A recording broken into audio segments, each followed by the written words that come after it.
Okay, welcome to a different type of movie review. Obviously, the AVP stuff is still going on, but this is a little special thing. I wanted to do this one.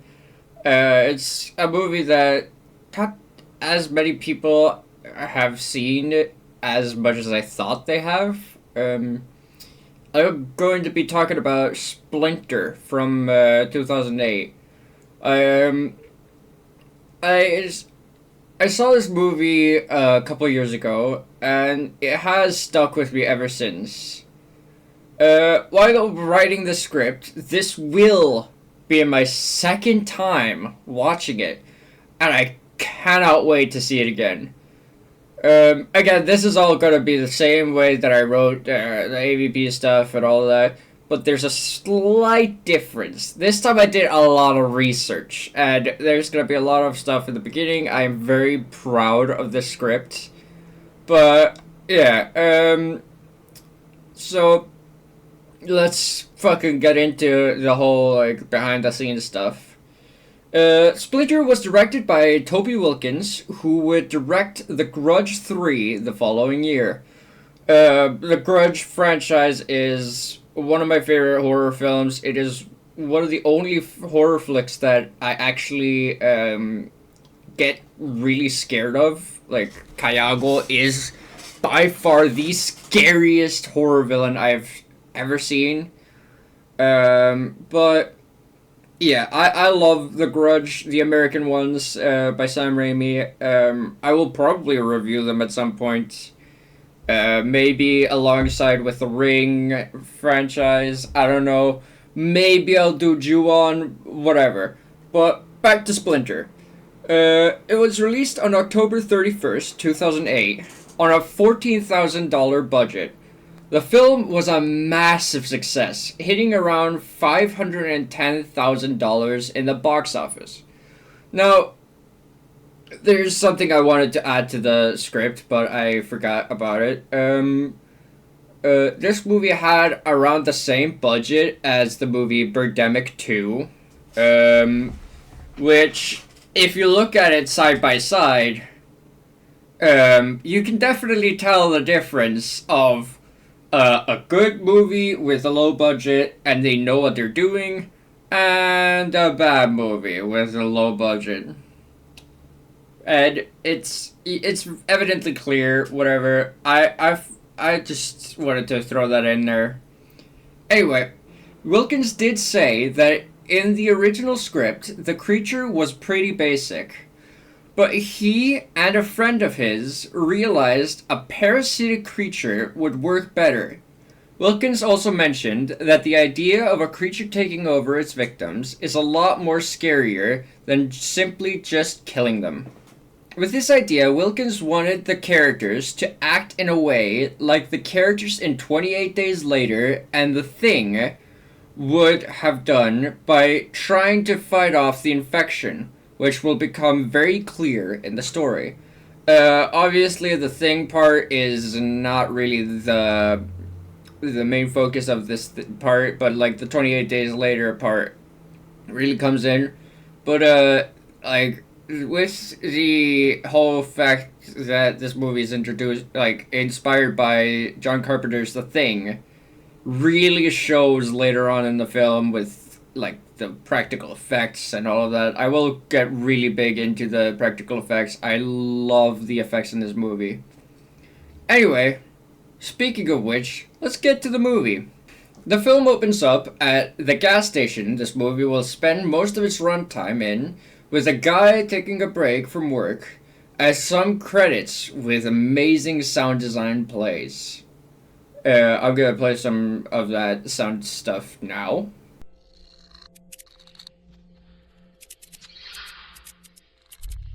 Anyway, the man hears some rattling from the forest, which turns out to be an infected animal of some sorts. I cannot tell what animal it is. It's either a badger, a beaver. It's a hint to a film that I will probably review later on in the future. Or I think it might be a dog, maybe? I don't know. We cut to one of the most sick title cards I think I've ever seen with sick visuals to hook you in right away.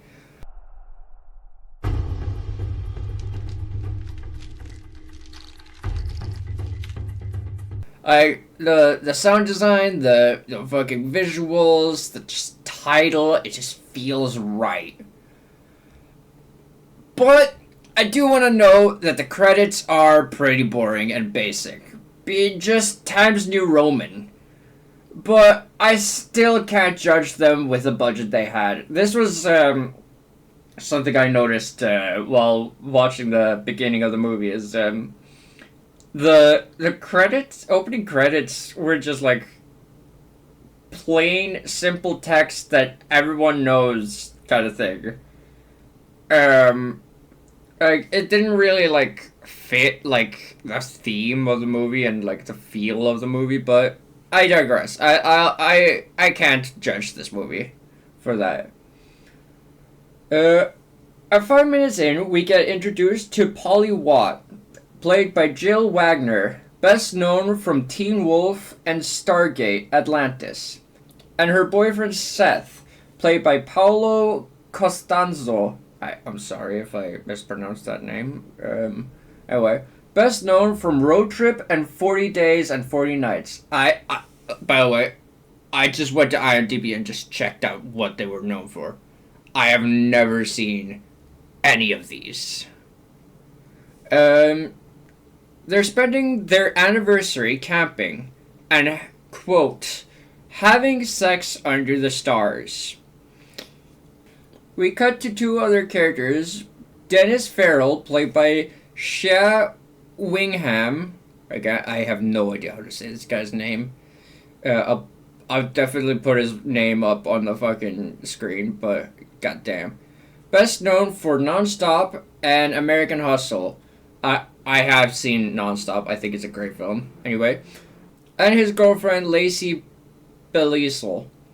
Played by Rachel Curbs, best known from Heist and Blessed. They just committed a crime and are headed to Mexico, but their car broke down.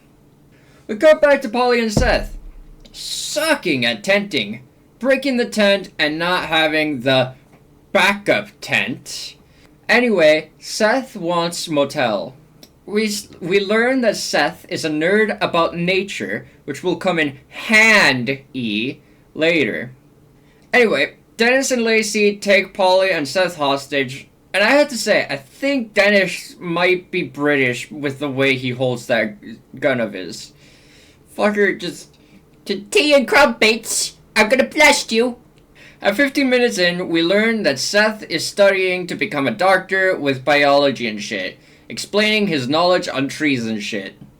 Anyway, they run over an infected animal, which makes Lacey go kind of crazy, and tells Seth to help it, which is quite impossible, but she has a gun, so who am I to ask questions? At 18 minutes in, Dennis starts this nightmare off by getting a splinter off the flat tire from the infected animal they just ran over. This is where, like, everything starts with the movie. Right here. The animal lunges at Lacey. She freaks out. They drive away. We see the splinters growing off the tire. This was, the splinters growing off the tire, which is obviously on screen right now.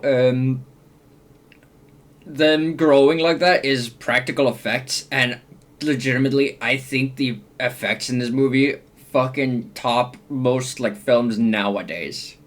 At 21 minutes in, we also learn that Lacey is quite the dope addict. So Dennis doesn't believe her on the whole animal lunging, filling a plot hole a fuck ton of horror media has. A lot of films like these just like the person like knows this person, has trusted this person for God knows how long. Like, this guy is the, like, a partner. This is the boyfriend of Lacey. So why would he not believe her? This time it makes sense because she's a dope addict. But, yeah, anyway. Polly overheats the radiator, and Dennis orders her to pull over at the place the rest of this film will take place at. The gas station.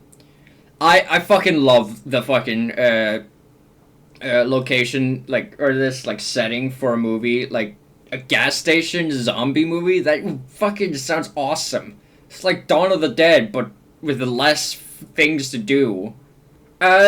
25 minutes in, Dennis looks at his finger, which is looking a bit more infected, meaning the horror will soon start with an hour still left of the film.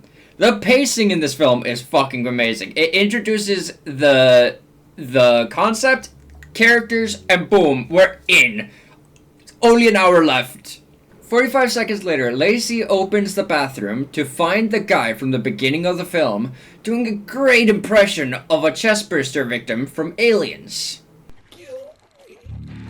Anyway, the splinters snap his body to stand up and chase her in a genuinely disturbing scene, which reminded me of why this movie stuck with me all these years. The chase sequence is super intense, and like the sound effects and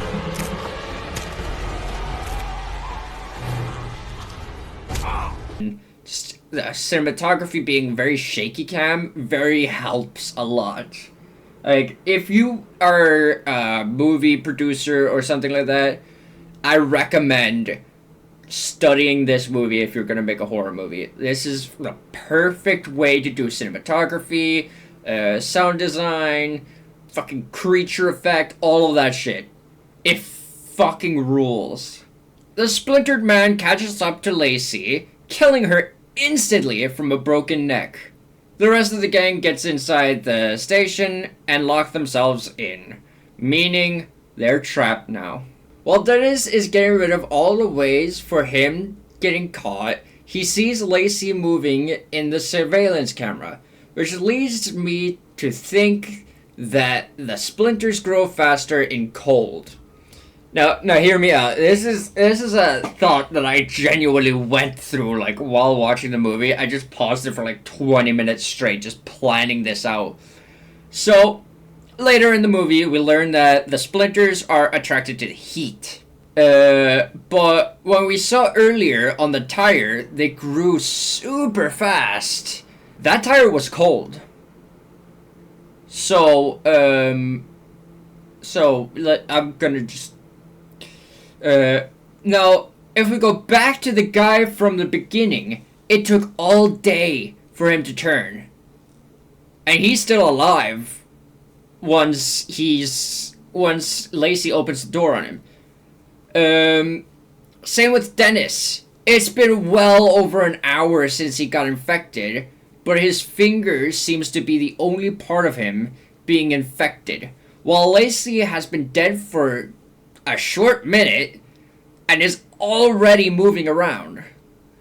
This is why I think, like, this is why I have the theory that the splinters grow faster in cold and stuff like that, because a dead body is usually colder than a live body. So the tire was cold, the man was still alive, so that's why the splinters took all day. Dennis takes all fucking movie to fucking get fully infected and all that stuff. So I think I'm onto something. I don't know. Anyway, Dennis tries to talk to Lacey while her hand slowly moves towards him, which genuinely felt creepy and off-putting. Now, I did mention that Toby Wilkins, the man behind this film, did direct The Grudge 3, which does really show in this scene because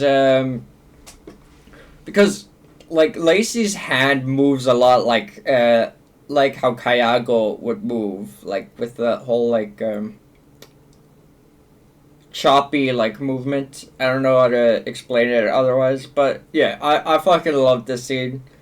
Anyway, Lacey grabs Dennis's leg, Seth opens the door for him and shuts it on Lacey's hand, severing it. The hand moves in such a strange, clunky way with 100% nightmarish practical effects.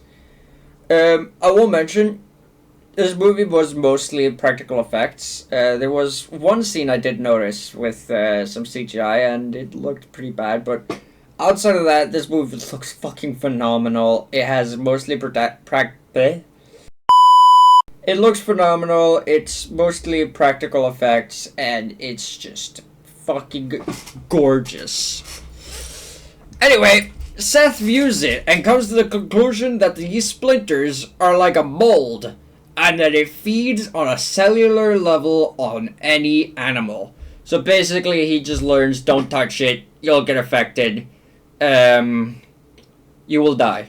Anyway, Lacey ruins this episode of Bill Nye the Science Guy by bonking her head on the window in a genuinely good jump scare. And she does it for a while with some great fucking sound design, just good tension building. Seth shows that he's a good person by grabbing Dennis and telling him that she's gone, saving his life even after all Dennis has done to him. So, like I said, Dennis is a criminal. He is taken Polly and Seth hostage at this point, and Seth still says, hey, she's gone, man. You just gotta count your losses. I mean, either you join her or you join us. He's still saving a life, even though this guy has basically almost killed them 17 times now. They unhinge the back door, and Lacey stops head bonking and randomly heads onto the roof. A police officer shows up at 40 minutes, played by Laurel Witchett, best known as the librarian in the movie Super. I found nothing on this person. Literally nothing. She instantly gets killed and gets ripped in half in a super gnarly way. The kill has one of the best practical effects I have ever seen, literally up there with Norris from John Carpenter's The Thing. Norris from The Thing is one of my favorite horror movie kills in just history.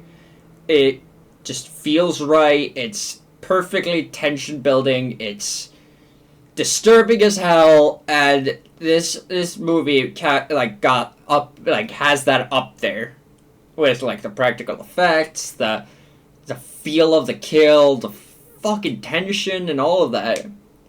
The camera pans up to Sheriff Halfbreed on the roof, literally getting herself merged together with Lacey, which again was entirely done with amazing practical effects. This scene fucking rules. It kind of reminded me of Evil Dead Rise, which came out fucking well over a decade after this movie, but I digress. It's still a really great fucking scene. I think the effects people just fully went overboard with how great this fucking shit looks. Anyway, 50 minutes in, Dennis's finger finally does something, randomly breaking with a seriously uncomfortable visual.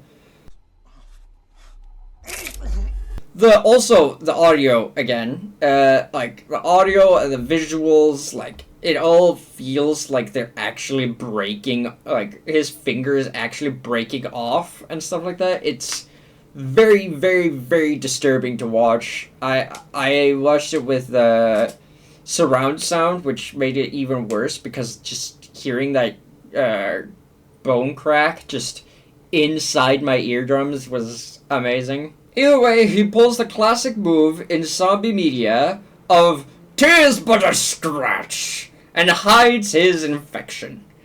This one has always kind of pissed me off with zombie movies, is oh, you're bit? Oh no, I'm bit. I'm gonna fucking hide everything, so I'm putting everyone else at risk. Anyway, Sheriff Lacey drops down and almost gets the gang, scaring the ever-living shit out of me. She pulls 127 hours and full-on amputates herself, making her arm start chasing them. This scene was fucking wild. Dennis saves Polly and Seth, and finally spills the beans on the splinters. Dennis's situation gets worse, so he's pulling an Ash Williams on us and chopping his arm off. Groovy. Because the box cutter isn't sharp enough to cut through bone, fucking Seth breaks Dennis's arm off with a cinder block in the most brutal amputation scene I have ever seen. This shit was fucking vile. A lot of it's gonna be censored, but obviously I don't know what the fuck I can do otherwise. An hour in, Seth randomly realizes what makes the splinters move, which, like I mentioned, is warm temperature. And when I say randomly, I mean randomly. He just pulls this out of his ass. He just amputated fucking Dennis, and he's like, oh, temperature. Seth comes up with a goddamn plan! As the exact same as Tremors 2. Drop body heat and head to the vehicle. Like in all horror movies, this shit goes horribly wrong. Seth gets stuck in the police car with the splinter fusion right outside. Dennis shows up with a firecracker like an absolute menace, basically letting the splinter into the gas station where he and Polly go back into the freezer. Seth finds the sheriff's shotgun as Dennis's firecracker lights up the gasoline from earlier, starting a fire. Seth starts blasting the thing like he's fighting Marguerite from Resident Evil 7. He manages to shoot the arm into the fire, learning its weakness. Dennis sacrifices himself by blasting the diesel, blowing up the splinter, but he still got hit by it. He blasts a propane tank that ends up blowing him and the rest of the gas station up. His last words being dedicated to Lacey. Not gonna lie, this genuinely got me a bit teary-eyed, since Dennis has fully turned a new leaf, but never got to continue his new life. The movie ends with another dead animal, with the splinters rattling for the last time. All in all, this movie is a fucking masterpiece. With a runtime of 82 minutes, it definitely uses it correctly. By having a story that keeps everything going, the practical effects were absolutely astounding, but the CG at the end of the movie definitely ruined the scene a bit. The kills were a massive highlight, making me flinch quite a bit. For a budget of $14K, this movie shows that budget isn't necessary for a great film. Now, since this isn't a ranking video, I place this one at my second place at my Letterboxd rankings, which you can check out in the link in the description below.